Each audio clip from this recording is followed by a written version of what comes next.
que alguien me explique por qué cuando se hace la convocatoria se pone el DNI, que es lo mismo que se hizo en la elección anterior, cuando los requisitos estatutarios son otros.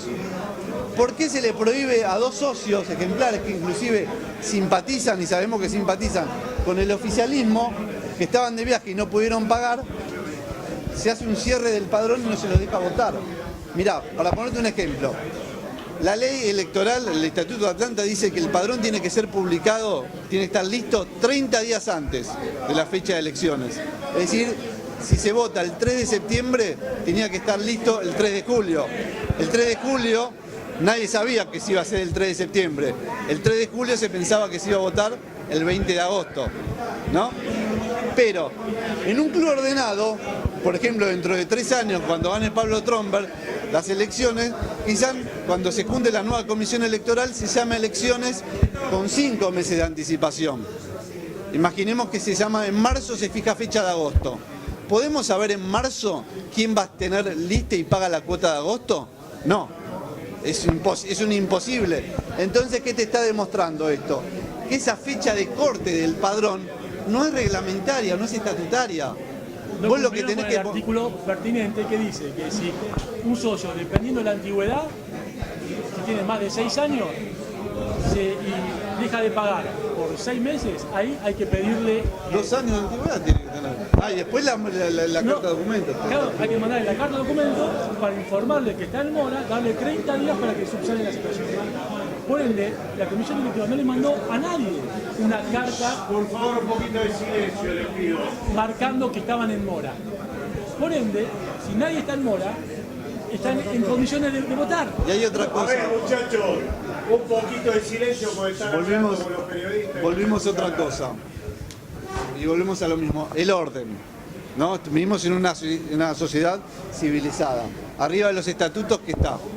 Perdón que yo hablo muy pedagógico, es un vicio docente. Está el Código Civil. El Código Civil, no todos son abogados, el 95% no tiene por qué conocerlo, pero los miembros de la Comisión Electoral, que son abogados, que participaron, lo conocen. El señor Alejandro Kors, estoy seguro que conoce el texto del Código Civil. Máxime que tiene una participación en su vida política personal, porque tiene mucho conocimiento de las normas electorales.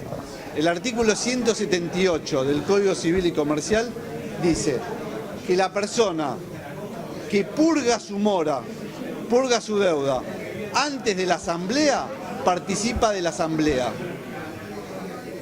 Es decir, si una persona el viernes purgaba su deuda, no como ahora que vas a la administración y te dicen, vos no votás, por más que pagues agosto. ¿Y por qué no votás? Porque a alguien se le ocurrió que está por encima de los estatutos. Entonces, cuando alguien se pretende que está por encima de los estatutos, que está por encima de la ley, el diálogo se rompió. Es imposible el consenso. Es imposible el consensuar cuando alguien piensa que está por encima de la norma. Ahora, por ejemplo, nosotros escuchamos decir, tiramos piedras. No tiramos piedras, fuimos a la autoridad. ¿Dónde vas a reclamar y defender tus derechos? En un Estado, en una sociedad civilizada. Ante la autoridad. Si no, es el viejo mito de Julio Grondona, esa vieja trampa, que en los estatutos decía, nadie que vaya a la justicia a reclamar los desaguisados que hacemos en la Asociación del Fútbol Argentino. Y así Julito Grondona se quedó eternamente, hasta que se murió, las que quiera. ¿Esto trae alguna consecuencia para la decisión de darnos los 40 años? Ninguna. Ninguna. Sigue todo su camino. No, porque eso es un contrato nomás. A ver, es más. Perdóneme, vamos a lo político de la cuestión. Acá hay una sola vía y hay un solo lugar al que nos llevó la comisión directiva. Este lugar tiene que ver en la falta de respeto a los estatutos. El trabajo de Bohemio de Primera tiene que ver con la defensa del voto de los socios. Hay un estatuto, como bien decía el doctor Lich, que tiene que ser respetado. El estatuto habla de 2 años de antigüedad al día a la fecha de los comicios. O sea que para nosotros, y vamos a defender a ultranza, el padrón tiene que aceptar el voto de todo socio que tenga más de 2 años, es decir, a la fecha un socio que se hizo el día 2 de septiembre de 2015, el domingo tendría que estar votando. Esto es una maniobra del oficialismo donde no quiere que esa gente vote, donde no quiere aceptar que hay socios que el 31 no estaban al día y pudieron pagar en estos tiempos, en este tiempo que quedó, sí, desde el 31 de julio a la fecha, y no quieren aceptar ese voto. Entonces, vamos a poner las cosas sobre claro. Yo le envié carta documento exigiéndole en mi carácter de secretario de la Comisión Electoral al señor Greco, presidente del club y presidente de la Comisión Electoral, que nos permitiera fiscalizar el padrón.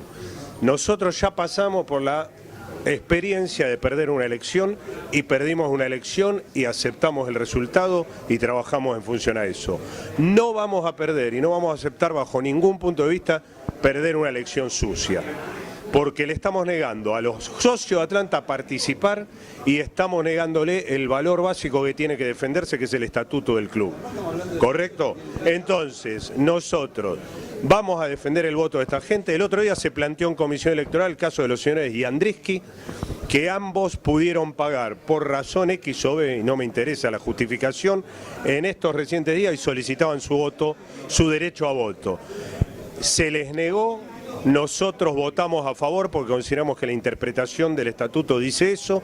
Como en muchas cosas de las que pasaron en la comisión electoral, se intentó burlar el estatuto y la claridad de los procedimientos. Se intentó desplazarme a mí de mi cargo como secretario porque era un impedimento al necesitarse mi firma, con actas truchas que se predataron. Se intentó imponer en ustedes la idea de que nosotros retrasamos el proceso electoral por no presentar las listas a debido tiempo, y tenemos acta firmada por el presidente y por mí aceptando la fecha del día 29. Por lo tanto, mentira tras mentira tras mentira, estamos bajo el imperio de una idea goebbeliana de la publicidad de los actos, ¿sí? Miento y logro imponer lo que yo digo. Nosotros pedimos, desde el día que se cerró el tema del padrón, por carta documento me dirigí al club, que luego les voy a facilitar vía WhatsApp o lo que sea para que ustedes publiquen, el derecho a fiscalizar el padrón, y que si no se hacía de este modo íbamos a accionar en el debido modo para defender ese derecho.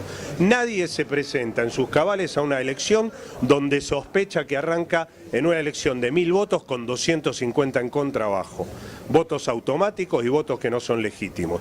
Por ende, dejamos claro la postura de BDP. Ahí está la cosa, que no le mientan al socio de Atlanta más, ya le han mentido en todo. Le han mentido diciendo que el retraso de la fecha es nuestro y lograron el objetivo inicial y desdecir su palabra comprometida y votada en asamblea, en comisión electoral, que era el día 20 de agosto. ¿Sí? Defendieron siempre el 27, como es prueba la gente. Para estas reuniones de comisión electoral truchas que se hicieron, tampoco se respetó a la gente de Unidos, que más allá de su participación o no en la elección, tenían todo el derecho de integrar la comisión electoral porque eran miembros debidamente designados en asamblea por ser una agrupación debidamente reconocida por el club. Todo esto nulificó todo el procedimiento electoral. Todo esto hizo que se abriera la puerta a estas actas truchas donde se reunían entre gallos y medianoche gente que no tenía autoridad para hacerlo. A nosotros, cuando no presentamos el día que habíamos acordado la lista de candidatos, es porque nos quieren imponer que yo, como agrupación, le tengo que presentar a un empleado del club, que era el señor, o a un directivo, como el señor Santoro, la lista de candidatos. Cuando la lista de candidatos el día de cierre se presenta ante la comisión electoral en sesión de la misma. Aclaro esto porque mentira tras mentira han intentado infundir que nosotros somos la piedra en el zapato. La única piedra en el zapato que tiene hoy en día Atlanta es esta actual dirigencia, que se maneja por fuera de la ley, por fuera del estatuto y mediante maniobras que no tienen nada que ver con la pureza y la transparencia de ningún tipo de proceso. Estamos ante un balance que está presentado fuera de término, estamos ante un proceso eleccionario viciado de todo vicio, donde se nos ha amenazado con las influencias que pueden tener en AFA, ¿sí? Y tengo pruebas para constatar y decirlo, diciéndonos, después vamos a hablar con el señor Angelici para arreglar toda esta situación, a ver si ustedes quieren judicializar las cosas. Entonces basta, Atlanta merece mucho más que esto. Gracias por haber venido y nosotros tenemos que seguir con nuestro cierre de campaña, ¿sí? Muy amables.